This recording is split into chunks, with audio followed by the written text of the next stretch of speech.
बिलवी साहब ने जिरगे के सरबराह हाजी साहब को अपने यहाँ खाने पर मदऊ किया था। ऐसा वो तब किया करते थे जब कोई अहम मामला दरपेश होता। चुनांचे खाने के बाद वो मौलवी साहब की तरफ मुतवज्जे हुए तो वो बोले, हाजी साहब, अब जानते हैं कि ईद अल अज़हा करीब है। तो मौलवी साहब ने अपने मखसूस धीमे अंदाज में कहना शुरू किया, अब की मदद से हमने अपने गांव में चंद अच्छे कामों को रिवाज दिया, लोगों को जहेज देने से मना किया। इससे माहौल बहुत अच्छा हो गया। ये सब आपकी वजह से हुआ। हाजी साहब मुस्करा कर बोले, हम कब उन बातों को जानते थे।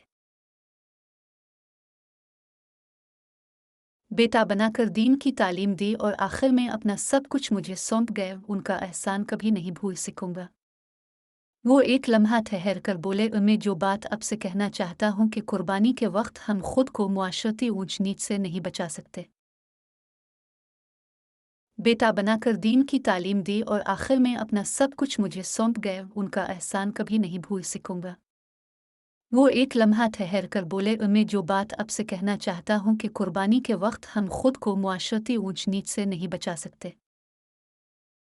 अब पता नहीं लोग इस पर राजी होंगे कि नहीं, मगर ऐसा करने से सब लोगों को बराबर गोश्त मिलेगा और ख़ास तौर पर वो लोग जो कुर्बानी नहीं करते, इनको फ़ायदा होगा कि वो वाकई मुस्तहिक भी हैं। मौलवी साहिब ने कहा। मैं जिरगे के दीगर अरकान से बात हाजी करता साहिब ने कहा।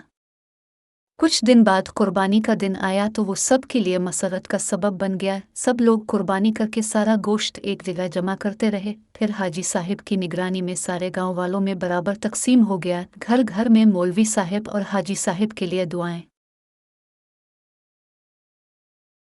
दुआएं हो रही थीं। इसी शाम 2 जीपें गांव में दाखिल हुई। इनमें से 10-12 अफराद हथियारों समेत नीचे आतरी। इन लोगों की क़यादत लंबी दाढ़ी वाला एक बड़ी उम्र का शख्स कर रहा था, जिसे सब काका जी कहकर मुखातिब कर रहे थे। आन की आन में पूरा गांव वहां जमा हो गया।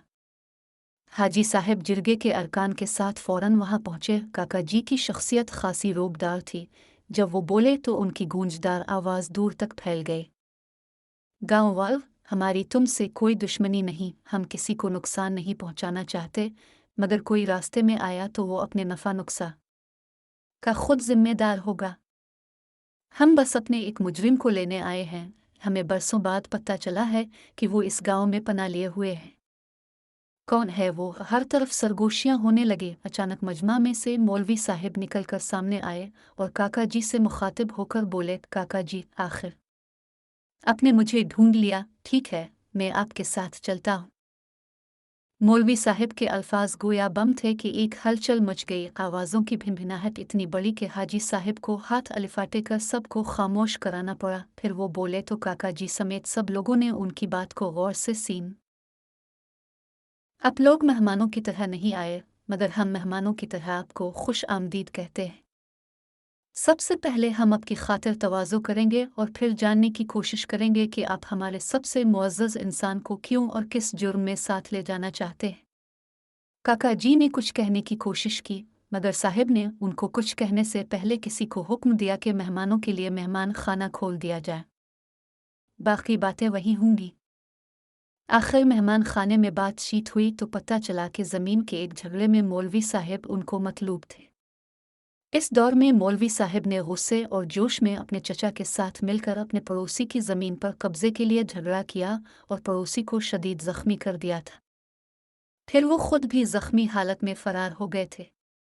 मौलवी साहब ने हाजी साहब से मुखातिब होकर कहा, हाजी साहब, मुझे जाने दीजिए। गुनाहों का कफ़ारा इसी दुनिया में अदा करना भी एक सआदत है। मैं कोई बदमज़गी नहीं चाहता। मेरे बीवी बच्चे आपके हवाले हैं। सज़ा भगत कर खुदा ने चाहा तो मैं लूट आऊँगा। मौलवी साहब के इन अल्फाज के बाद हुज्जत ख़त्म हो गई। मुअज़्ज़ज़ मेहमानों ने हाजी साहब की ज़ियाफ़त से लुत्फ़ अलिफ़ाटे आलिफ़। हाजी साहब सारी रात मेहमानों के साथ रहे। मौलवी साहब ने अपने घर वालों को तसल्ली दी, सब्र की ताकीद की। फ़जर की नमाज सब ने उनकी इमामत में अदा की और फिर वो काका जी, तो अब समझ लो कि हम किसी मुजरिम को नहीं ले जा रहे, ना तुमसे मौलवी साहब को छीन रहे हैं, बल्कि अब कफ़ारे का अमल शुरू होगा। कफ़ारा? काका साहब राके तो हाजी साहब ने कहा। हाँ, कफ़ारा। काका जी बोले, मैं अपने जिरगे का सरबरा हूँ और मौलवी साहब की सज़ा मुआफ़ करता। इसका तावान अपनी जेब से भरूंगा। मुतासिरा फ़रीक से इसको मुआफ़ी भी दिलवाऊंगा। मगर उसकी शर्त कफ़ारा है, और कफ़ारा यह है कि उन्होंने जिस तरह इस गांव के लोगों को नेक बनाया, जन्नत के रास्ते पर डाला, इसी तरह ये अपने साबिका गांव के लोगों के लिए भी करें। मेरा वादा है ये जल्द वापस आएंगे। तुम्हारा गांव इस दुनिया में जन्नत की तरह है, ये अपने गांव को जन्नत बना दे तो यही इसका कफ़ारा है। काका जी के इन अल्फाज ने गांव वालों के गम को खुशी में तब्दील कर दिया। वो काका जी जिंदाबाद के नारे लगाने लगे और काफिले के रवाना होने के बाद भी देर तक अलविदाई अंदाज में हाथ लहराते रहे।